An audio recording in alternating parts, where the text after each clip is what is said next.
Hey guys, I'm Mark, and today I wanted to do an update video about the basil that I sowed 5 weeks ago. And here it is.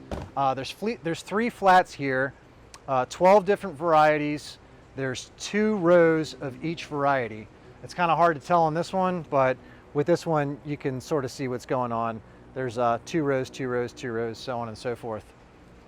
I guess we'll start over here. This flat is all a Genovese type basil. There's 4 different kinds. That's the traditional heirloom, like Italian basil that everybody's used to, the Genovese type basils. When you have caprese salad and things like that, this is what you're using, the basil you buy at the store, at the grocery store. This, in fact, right here is the regular traditional one. Like I say, when they're this size, it's really hard to tell the difference, but I'll just kind of go over them anyway. This one here is Dolce Fresca. This is a Genovese basil that was bred to have a more uniform growth habit. Doesn't get quite as big and like floppy as this one does. Let's see. Emerald Towers. This is probably one of my favorite basils of all of them. And the reason why is because it goes into flower way later than all the other basils do.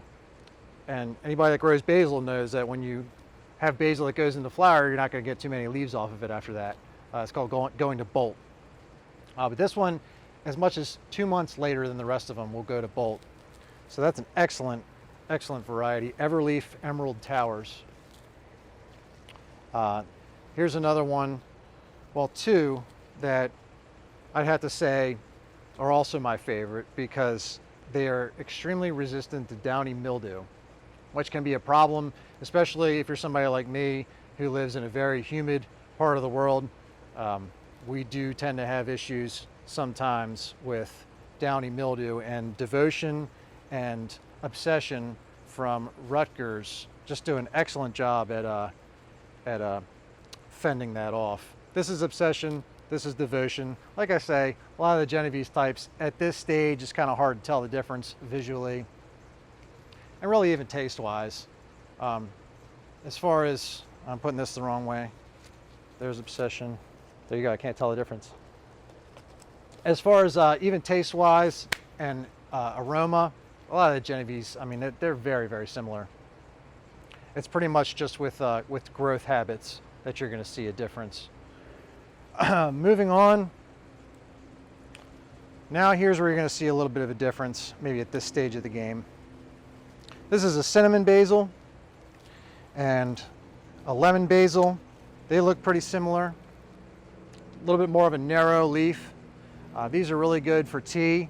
A little bit more of a spicier flavor and fragrance. The lemon one actually really does smell like lemons, but I think it's got more of like a licorice flavor to it. Probably more similar to Thai basil, which is this one here. So you can see there's the lemon, there's the Thai basil. The Thai basil also has kind of a spicy licorice flavor to it. This variety is called Siam Queen. That's an AAS winner. Is the cultivar for this Thai basil. Let's see. And then we'll move on to this flat. This is the Greek columnar basil that we did from cuttings.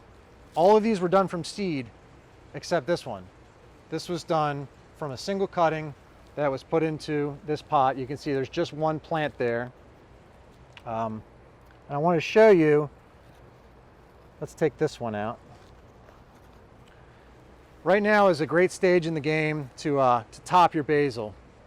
Even if you're not going to use it right away, to just take this central stem off, we call it pinching. By taking that central stalk off, you're going to be encouraging this plant to send out new shoots out the side. It's going to get a lot more bushier. It's sort of like the Medusa concept. When you cut one head off, 2 more come back. And that's going to make this plant a lot more vigorous and a lot more better uniform shape.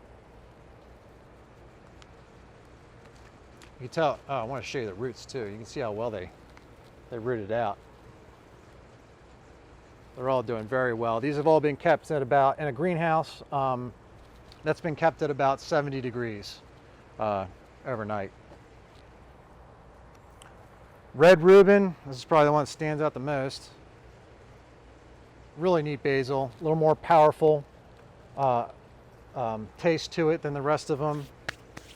Now if you're, it's red, so it stands out if you're going to put it in something all green like a salad or whatever you're going to use. This one here is Spicy Globe. This is a really interesting basil in terms of its growth habit because it grows the way it sounds. It grows into sort of like a basketball. There's also Boxwood Basil is another term that's kind of used interchangeably for this one, because that's what it looks like. It looks like a little boxwood or a little spicy globe. It's pretty neat. And then last, we've got the Lettuce Leaf Basil, which again speaks for itself. This is probably the most mild out of all of them. So if you're, if you're trying to go for something that's a little more delicate in flavor, like even caprese salad, if you want to just tone down the basil a little bit, you can use something like this. And the leaves on this will get a lot bigger. Eventually, I think they'll get about the size of like a lemon, I would say. But that's an overview of the 12 different kinds that we grow and why we grow them and how they actually are different. I hope you liked my video. Please subscribe if you haven't already, leave a comment, and as always, thanks for watching.